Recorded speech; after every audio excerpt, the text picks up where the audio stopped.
आज हम लोग एक इंटरेस्टिंग टॉपिक पे बात करेंगे जो कि रिलेटेड है इस क्वेश्चन से। ये जो क्वेश्चन है बेसिकली इस पे हम लोगों ने इससे पहले 2 बार चर्चा हम लोग 2 अलग अलग वीडियोस में कर चुके हैं। लेकिन जैसे कि आपको पता है कि रोटेशनल मोशन ये जो चैप्टर है इसे फिजिक्स के सबसे कठिन चैप्टर्स में से एक माना जाता है। तो इस तरह का सवाल सिर्फ इनका ही नहीं है बल्कि और भी बहुत सारे स्टूडेंट्स का सवाल होता है। शुरू शुरू में जब हम लोग रोटेशनल मोशन पढ़ते हैं तो ऐसे जो कॉन्सेप्ट्स रहता है, ऐसा जो सिचुएशन अराइज करता है, तो उसे फैदम कर पाना, उसे पूरी तरह से समझ पाना ये वास्तव में मुश्किल होता है। इसके पीछे कारण भी है।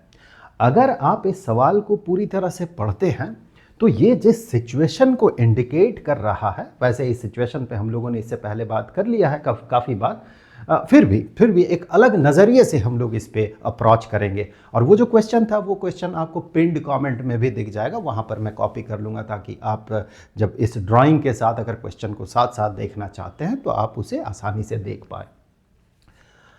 ओके, तो सिनेरियो कुछ ऐसा है कि जैसे हम लोगों ने जब चर्चा किया था इस बारे में, इस तरह का क्वेश्चन सॉल्व किया था, तो हमने देखा था कि अगर सिचुएशन कुछ ऐसा बनता है कि एक मान ले कि एक रिजिड रॉड है, मासलेस मान ले, पहले तो रॉड को मासलेस यानी नेग्लिजिबल मास का एक रॉड है, और इसमें क्या किया जाता है, इसमें हम लोग एक डिस्क को फिक्स कर देते हैं। डिस्क जो है ये फिक्स्ड है, कुछ इस तरह से एक डिस्क जो है इसे फिक्स किया गया यहाँ पर इस पॉइंट पे, या फिक्स्ड है तो कोई फर्क नहीं पड़ता है, पॉइंट से मतलब नहीं। सो ये जो है रॉड के साथ फिक्स्ड है। अब रॉड जो है ये रॉड रोटेट करेगा। ये रॉड जो रोटेट कर रहा है उसका जो एक्सिस है हम लोग इसे अलग तरीके से ले जाएंगे। जैसे इससे पहले हम लोग कन्वेंशनल तरीके से जो हम आगे बढ़ रहे थे, आज हम लोग क्या करेंगे, थोड़ा तरीका अलग करके देखेंगे। तो यहाँ पर सिचुएशन ऐसा है कि ये रॉड और ये डिस्क सिस्टम है, रॉड को मासलेस मान ले, और यहाँ पर इस एक्सिस के अबाउट ये ऐसे रोटेट कर रहा है। डिस्क यहाँ पर फिक्स्ड है और ये ऐसे इस तरह से रोटेट कर रहा है। तो ऐसे में हम क्या करते हैं, अलग अलग तरीके हैं। एक तरीका ये भी है, हम क्या करते हैं, डिस्क का जो पूरा मास है, पूरा मास को हम लोग यहाँ सेंटर में, इसका जो सेंटर ऑफ मास होगा, यूनिफॉर्मली डिस्ट्रीब्यूटेड डिस्क है, यानी कि इसका डेंसिटी हर जगह बराबर है, तो इसके मास को हम लोग क्या करते हैं, सेंटर ऑफ मास में कंसीडर कर लेते हैं, जो कि ऑब्वियसली इसका फिजिकल सेंटर होगा, जियोमेट्रिकल सेंटर।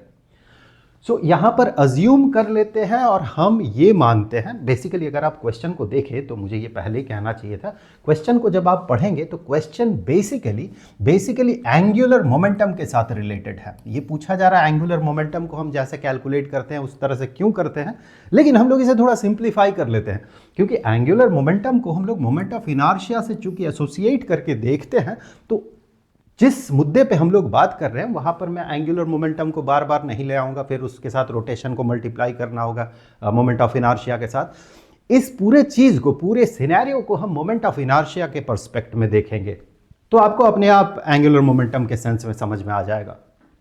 तो सिचुएशन ये होता है कि अगर मुझे इसका मोमेंट ऑफ इनर्शिया पता करना है इस सिस्टम का, तो हम इस पूरे के पूरे मास को हम यहां पर कंसेंट्रेटेड मान सकते हैं। लेकिन चूंकि घूमते हुए इसमें एक इंट्रिंसिक रोटेशन होता है। मैं एक बार फिर से रिपीट कर लेता हूं, इंट्रिंसिक रोटेशन मतलब अगर ये फिक्स्ड है रॉड के साथ, लेकिन रॉड अगर 90 डिग्री घूमे तो ये वस्तु जो है ये इटसेल्फ 90 डिग्री रोटेट कर रहा। देखिए ऐसा था, ऐसा हो गया, मतलब एक कंप्लीट रोटेशन में ये बॉडी, ये डिस्क भी एक बार रोटेट कर लेता है। आप इसे इंट्रिंसिक रोटेशन कह सकते हैं उसका, इस रोटेशन के कारण इंट्रिंसिकली वहां पर अपीयर कर जाता है। तो इसीलिए उस वाले रोटेशन को भी कंसीडर करना पड़ता है। यानी दूसरे नजरिए से आप देखें तो आप जब इस सिस्टम का मोमेंट ऑफ इनर्शिया पता करते हैं तो आप कैसे मोमेंट ऑफ इनर्शिया पता करेंगे, आप पहले तो इस पूरे डिस्क का, लेट अस से डिस्क का मास m है, इस मास को यहां कंसेंट्रेटेड मानेंगे, और फिर ये जो रोटेशन होगा उस रोटेशन के कारण जो इसका बेसिकली मोमेंट ऑफ इनर्शिया जो होगा इसका मोमेंट ऑफ इनर्शिया पता कर लेंगे, एंड देन आप क्या करेंगे कि ये डिस्क इटसेल्फ इसका एक मोमेंट ऑफ इनर्शिया होगा, क्योंकि वो भी तो रोटेट कर रहा है इंट्रिंसिकली, उस मोमेंट ऑफ इनर्शिया को भी इसके साथ ऐड कर लेते हैं। हमें ये देखना है कि हमें ऐसा करने की दरकार क्यों पड़ती है, क्योंकि ये तो रिजिड बॉडी है। आपने सवाल अगर पढ़ा है तो उसी लाइन ऑफ अप्रोच के साथ सवाल पूछा गया है कि ये तो रिजिड बॉडी है, इसके पूरे मास को हम सेंटर में अगर कंसीडर कर लेते हैं तो उसके बाद और कंसीडरेशन की क्या दरकार पड़ जाती है कि इसका इंट्रिंसिक रोटेशन हो रहा वगैरह वगैरह। वास्तविकता में तो रोटेशन हो रहा ना इसका, ये तो रोटेट तो कर ही रहा है, ऐसा था ऐसा हो गया। अगर उस नज़रिए से नहीं भी देखते हैं हम लोग सिंपली अगर ऐसे भी देखते हैं, पूरे मास को हमारी आदत है, प्रैक्टिस है, पूरे मास को हम सेंटर ऑफ मास में कंसीडर कर सकते हैं, हमें नॉर्मली दिक्कत नहीं होती है। लेकिन यहाँ पर इस तरह का एक्स्ट्रा कंसीडरेशन की दरकार क्यों पड़ती है, क्योंकि फिजिकल लेवल पे वो हो रहा है। इसीलिए अगर उस नज़रिए को भी आप हटा देते हैं तो भी हम इसे समझ सकते हैं कि उसके कंसीडरेशन की दरकार क्यों पड़ती है। अगर मैं होता और मुझे अगर इस तरह का सवाल अगर मेरे मन में आता तो मेरा अप्रोच जो होता है इसमें, क्योंकि ये डिस्क और रॉड सिस्टम जो है बड़ा कॉम्प्लिकेटेड सिस्टम है, अगर ये सवाल मेरे मन में आता तो मैं सीधे फर्स्ट प्रिंसिपल की तरफ जाता, या फिर कहें सही शब्दों में कहें तो मैं इसे सिंप्लीफाई कर देता, द सिंपलेस्ट सिनेरियो पॉसिबल। मैं पहले उसे कन्वर्ट करता वैसे, और फिर देखता कि क्या हो रहा है, कहाँ पर दिक्कत है। अगर मैं उस नज़रिए से आगे बढ़ता हूं तो मैं एक सिस्टम कंसीडर कर लेता हूं। कैसा सिस्टम? जहां पर कि 2 पॉइंट मासेस होंगे, लेकिन 2 पॉइंट मासेस एक जगह पे नहीं होंगे, वो अलग अलग पोजीशंस पे होगा। जैसे कि हम इस डिस्क को भी तो बहुत सारे पॉइंट मासेस का एंसेंबल मान सकते हैं, बहुत सारे पॉइंट मासेस का असेंबली है ये। यहाँ पॉइंट मास, यहाँ पॉइंट मास, यहाँ यहाँ यहाँ यहाँ यहाँ हर जगह पॉइंट मास। तो बहुत सारे पॉइंट मासेस का एंसेंबल जो है या असेंबली जो है ये एक डिस्क है, लेकिन इसे सिंप्लीफाई करके हम लोग 2 पॉइंट मास कंसीडर करेंगे। अपने आप आपको समझ में आ जाएगा कि वेयर इज द प्रॉब्लम। तो अगर मैं एक ऐसा सिस्टम कंसीडर कर लेता हूं, लेट अस से ये एक लाइन, इस लाइन पे बॉडी 2 पॉइंट मासेस रहेगा और यहाँ पर ये एक्सिस है, इस एक्सिस के अबाउट इसका रोटेशन हो रहा है।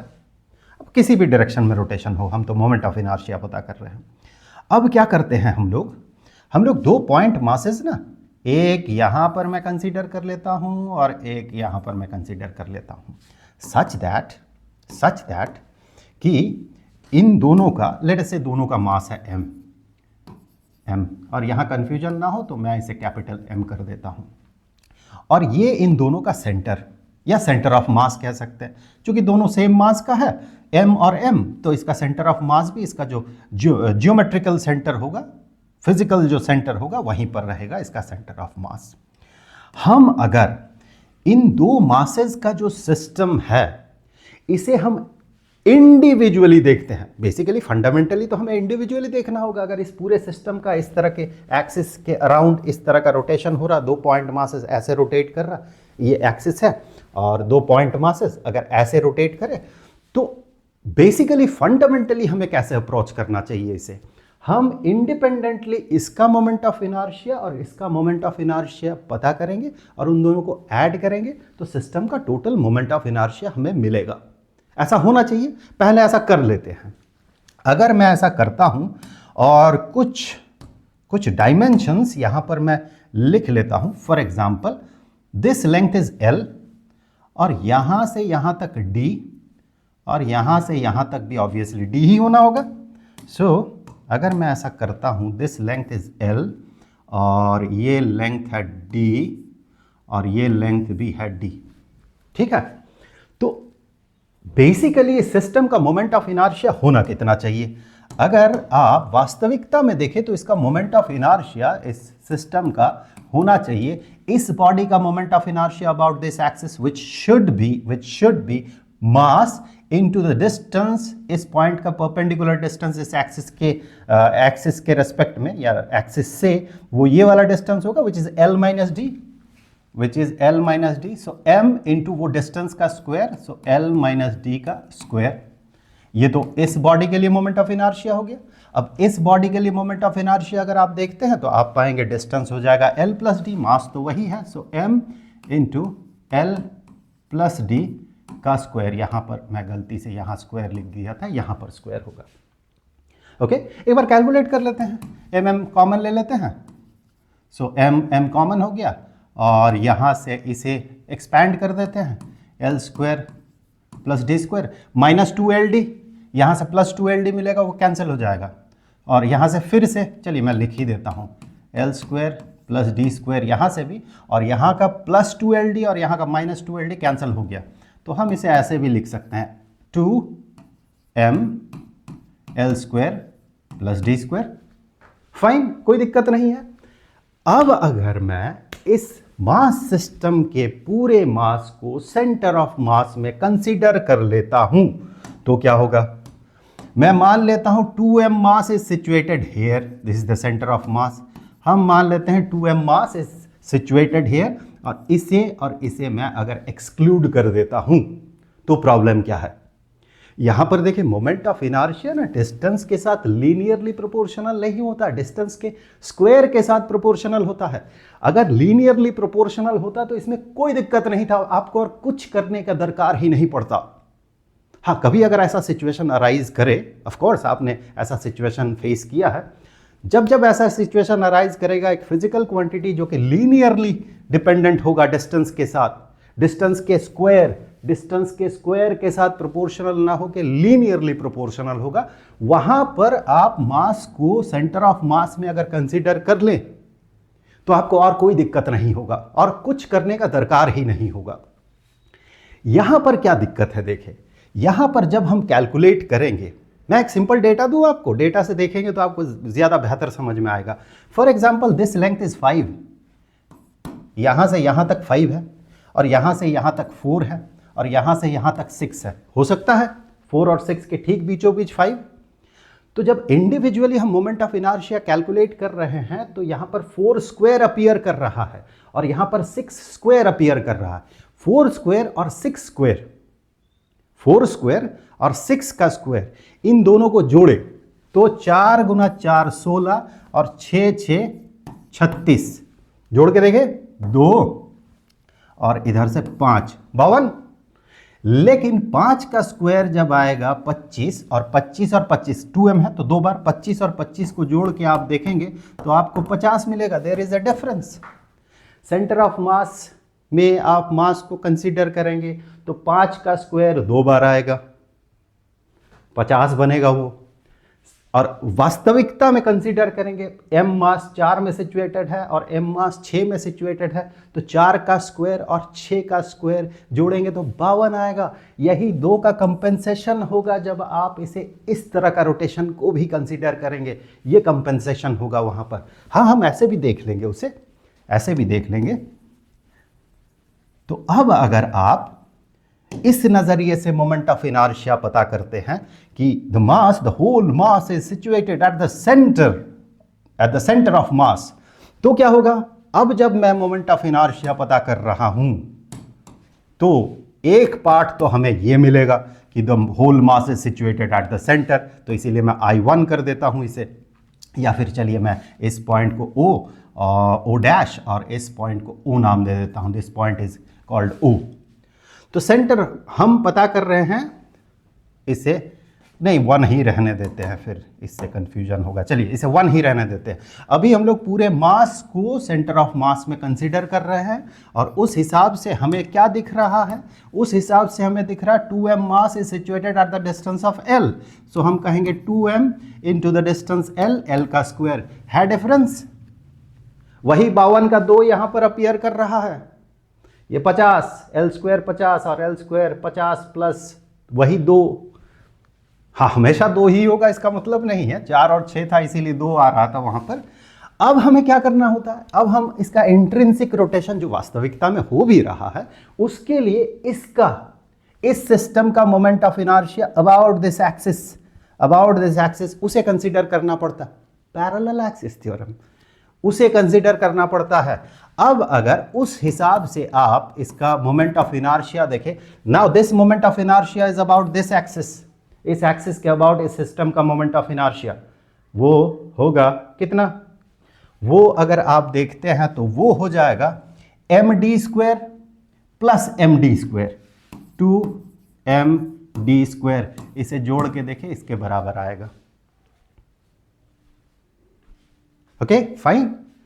लेकिन हम बाकी केसेस में कभी कभी हम ऐसा करते हैं ना कि सेंटर ऑफ मास में हम मास को पूरे मास को कंसीडर कर लेते हैं और आगे बढ़ जाते हैं, कोई फर्क नहीं पड़ता। फॉर एग्जाम्पल एक रॉड है।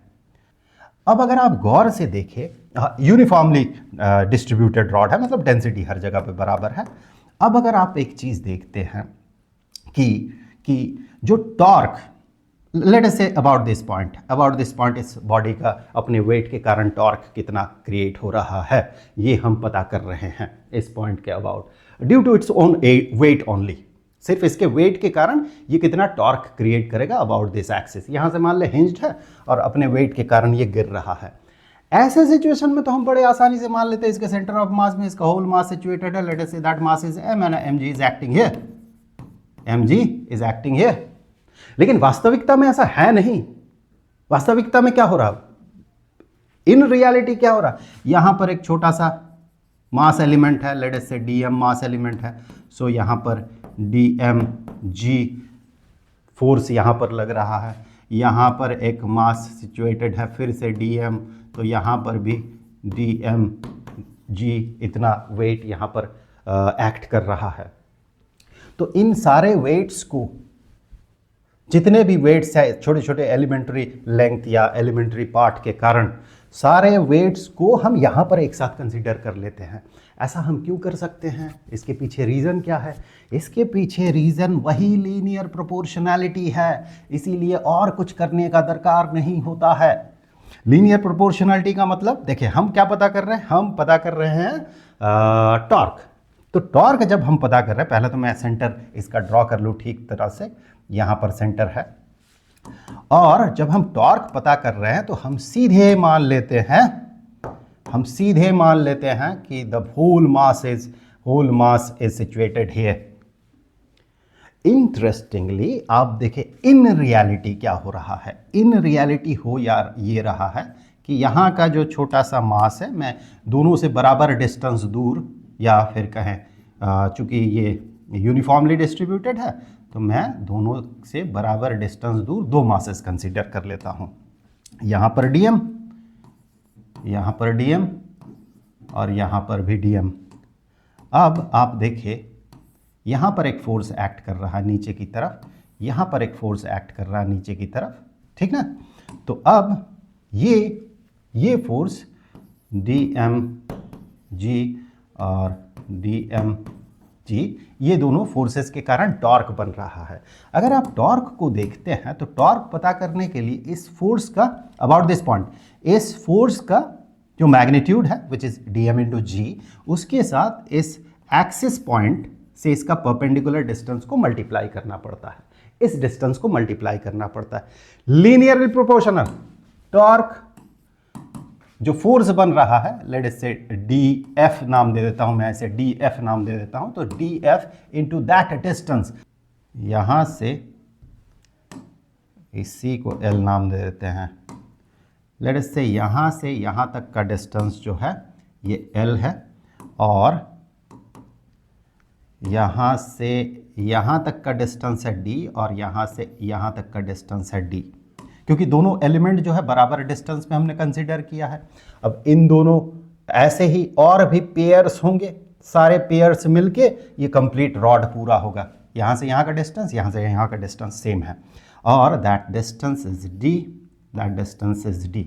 अभी अगर आप इंडिपेंडेंटली टॉर्क को पता करते हैं, torque due to this force आपको मिलेगा d, चलिए मैं dmg ही कर देता हूं, dmg,